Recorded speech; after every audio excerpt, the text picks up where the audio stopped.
इस मजबूरी में कि कहीं हमला ना हो जाए भारत की तरफ से, देश छोड़कर तक भाग गए हैं। मेरे साथ बात करने के लिए मेजर जनरल रिटायर्ड जेके बंसल सर जुड़ गए हैं डिफेंस एक्सपर्ट के तौर पर। मियां आसिफ अली मेरे साथ में पाकिस्तानी पत्रकार जुड़े हैं सीधे पाकिस्तान से। बहुत स्वागत आप दोनों का। सबसे पहले आसिफ अली जी, आप फिर मुस्कुरा रहे हैं, शुरुआत में ही अच्छी बात है, आपकी मुस्कुराहट ऊपर वाला बनाए रखिए। आसिम मुनीर कहाँ हैं? सेना का संपर्क नहीं हो पा रहा है 4 दिन से। खबरें अब ऐसी भी कि पहले परिवार को शिफ्ट कर दिया विदेश में, आप खुद भी भाग गए क्या? अच्छा पिंकी, ये जो मेरी मुस्कुराहट है ना, ये जब भी आप कोई बात स्टार्ट करते हैं तो कोई ऐसी रिपोर्ट आ जाती है कि जिसकी वजह से ऐसा रहता तो नहीं है, मुस्कुराता मैं रहता हूँ, लेकिन कोई ना कोई ऐसी रिपोर्ट जरूर आ जाती है सामने के, वो कहते हैं कि मेरी हंसी निकल जाती है।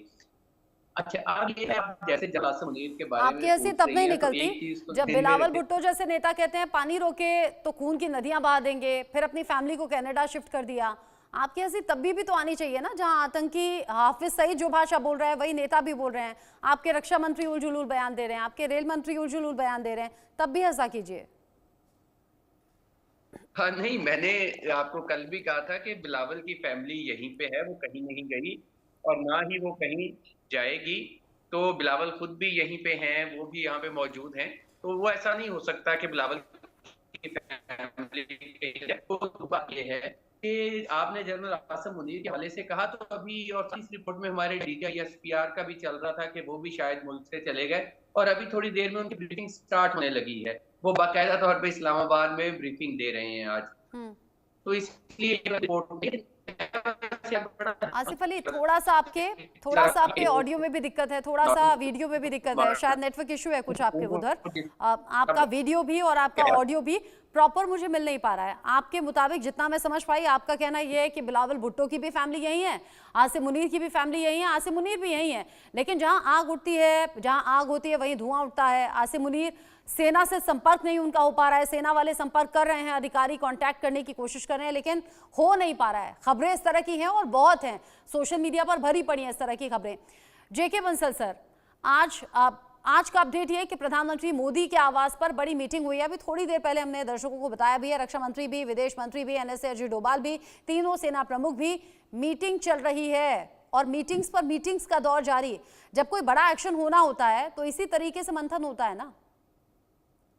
नमस्कार रचना जी, बिल्कुल ठीक कहा आपने, बड़े अच्छे ढंग से समझाया कि जब कोई बड़ा एक्शन होता है तो ऐसा मीटिंग होती है, उनको हर हर बार अगेन एंड अगेन उनको रिव्यू किया जाता है, तो जिसमें हमारे पूरे तीनों सेना के अध्यक्ष, CDS और रक्षा मंत्री और जो NSA हैं, तो उन्होंने काफी बड़ी लंबी मीटिंग हुई है। तो पहले भी वे मीटिंग होती ही रही है। तो अब ये देखना है कि जो कई कई तरीके के हैं। एक तो जो अभी आतंकवादियों के ऊपर हमला, जो आतंकवादियों की धरपकड़ हो रही है, NIA कर रही है, उनकी मुठभेड़ हो रही है, उसके बारे में रिव्यू करना, जो पाकिस्तान की तरफ से फायरिंग आ रही है उसमें अपने लोग जवानों को और अपनी जनता को बचाने के बारे में, और जो डिप्लोमेटिक हैं उसको भी ध्यान में रखा जाता है, क्योंकि जो इनके रक्षा मंत्री ने बयान दिया था कि हम 30 साल से एक डर्टी काम कर रहे हैं और आतंकवाद को पाल रहे हैं, तो ये मुद्दा अभी UN में भी उठाया है वहाँ भारत ने। तो इन सब बातों को देखते हुए, और अभी क्या है कि अब ये ऑप्शन भी डिस्कस होंगे कि किस तरह की जो है कार्रवाई करनी है, और वो सभी सेना के अध्यक्ष, और ये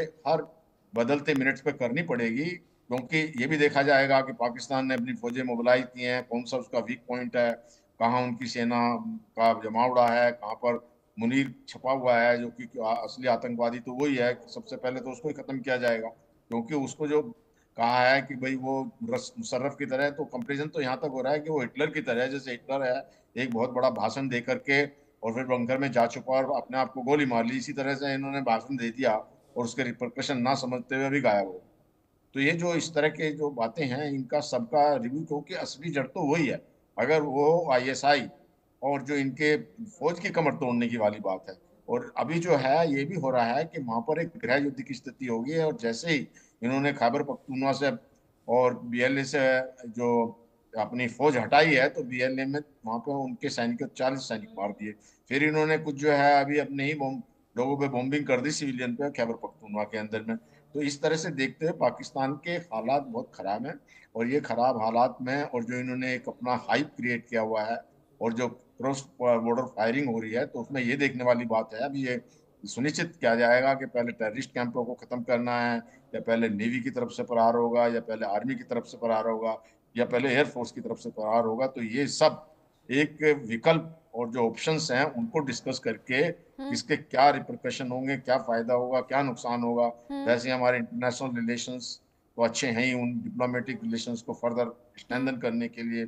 और देखिए यहाँ पर एक बात और भी है कि अभी जो इजराइल का भी बहुत इंटरेस्ट हो गया है इस मामले में, वो इसलिए कि हमास आ गया है इधर भी पाकिस्तान के अंदर और पीओके के अंदर। और हमास जब यहाँ पे आ गया है तो हम इजराइल को ये खतरा है कि जो हमास है ये न्यूक्लियर वेपन ना ले ले, क्योंकि इनके न्यूक्लियर वेपन तो सिक्योर नहीं है, न्यूक्लियर मटेरियल।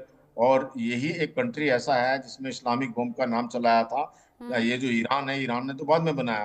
तो पहले भी इजराइल चाहता था 1980 में कि इनके जो न्यूक्लियर वेपन, जो न्यूक्लियर फैसिलिटीज को ध्वस्त कर दिया जाए। और अभी भी वो ये चाहेंगे कि किसी तरह से ये न्यूक्लियर वेपन जो है सिक्योर किए जाएं और ये आतंकवादी हमास के हाथ में ना पड़ जाए।